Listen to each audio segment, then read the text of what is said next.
Hi there, welcome to Prime Sports with me, Razak Musbao. Now, get to Parliament because members of Parliament have been united in condemning the recent spate of violence in the Ghana Premier League, one of which has led to the death of a Kumasi Asante Kotoko fan.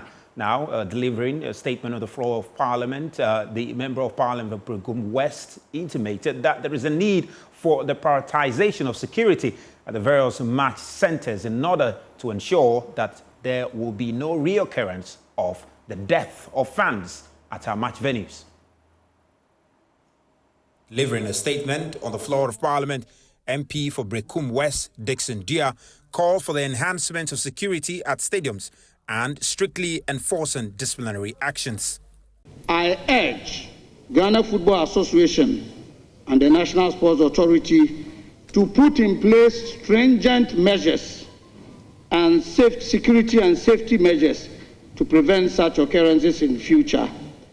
These include enhanced security at stadiums, strict enforcement of disciplinary actions against violent conduct, and also intensified public education on sportsmanship. Mr. Speaker, in our beautiful game of football, there are only three results. Either you win, you lose, or you draw. A good sportsman will accept whatever result that comes their way. Honorable Speaker, at this grieving moment, permit me to extend my heartfelt and deepest condolences to the family of the deceased. No family should endure such a pain of a football match. For his part, MP for Bolga Central, Isaac Adongo, delivered a scathing criticism of the Ghana Football Association and its management of football in the country. Mr. Speaker, I was very sad to hear my colleague mention that they were struggling to get very simple first aid. You don't have ambulances. You have no business playing football in such a field. That is a death trap. But we go there and nothing happens, so we think that is a football field. No. What was the police situation at the football field? Where were the police?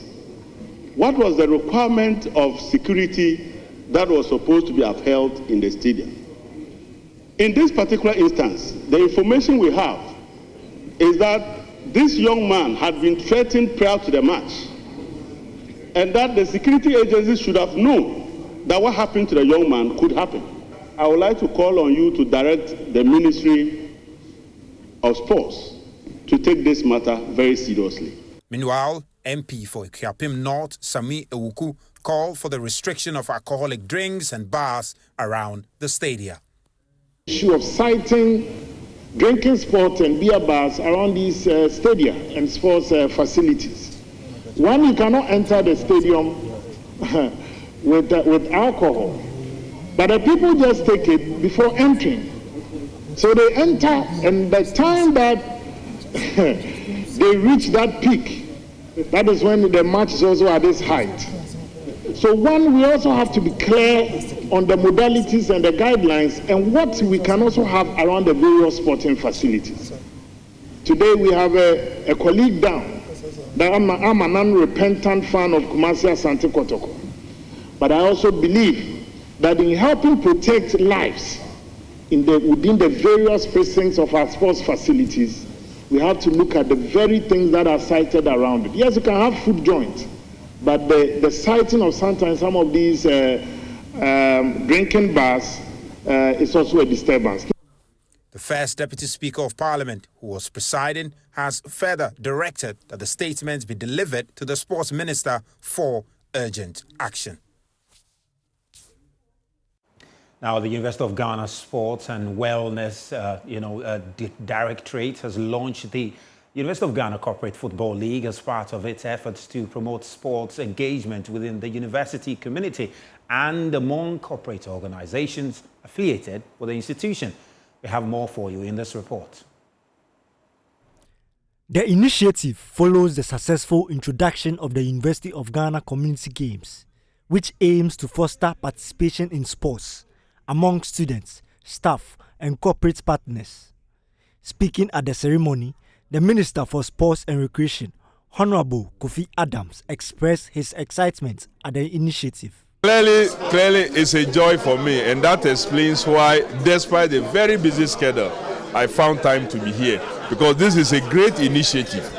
I've been reading a lot of material that has come to my attention. I haven't found this kind of initiative, and it falls strictly in line with my thoughts and the vision of His Excellency the President. And so I'm so impressed that University of Ghana have initiated this league. And I'm even more happier that they have given indication they are going to go into tennis, they are going to go into athletics. And so this is bringing recreation closer to the corporates. And once the corporates themselves are participating and they see the joy and they see the benefit, they would want to also put in their money. In their budget line, they will be creating space to support sports.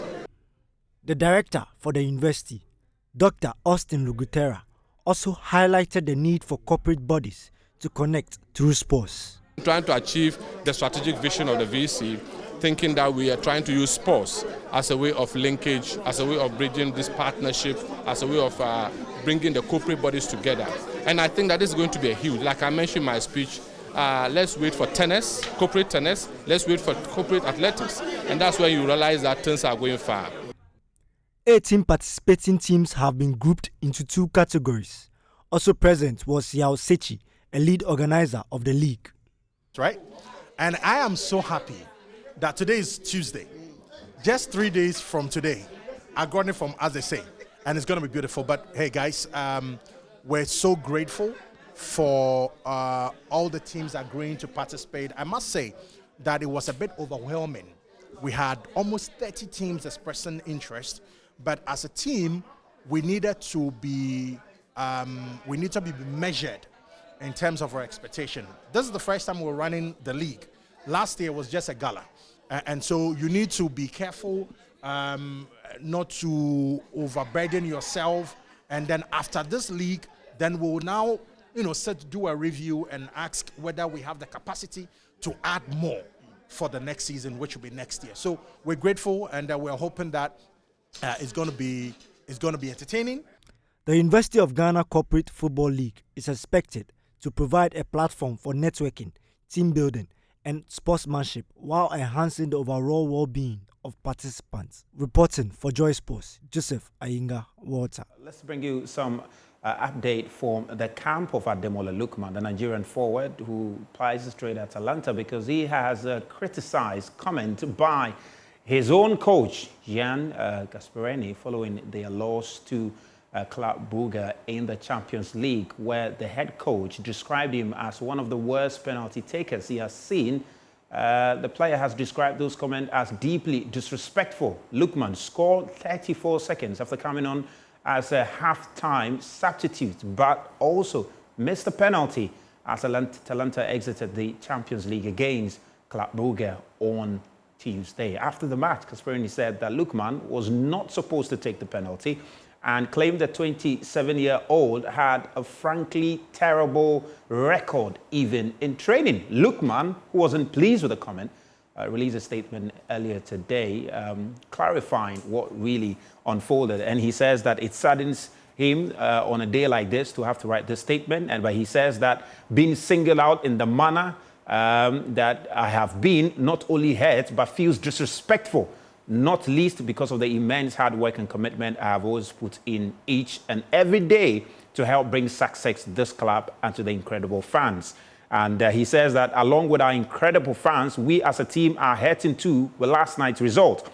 During the match, the designated penalty taker instructed me to take the penalty and to support the team. I took responsibility in the moment to do so. So those are the comment from Ademola Lookman reacting to the coach's criticisms after failing to score a penalty. Well, let's bring you the latest from Formula One, because the new season is about to take off and the 10 teams have unveiled their 2025 cars that they will be using to participate in this season's exciting Formula One season to look forward to. I'll bring you all the updates here on Prime Sports and on all our Joy Sports platforms. Thank you very much for being part of the show.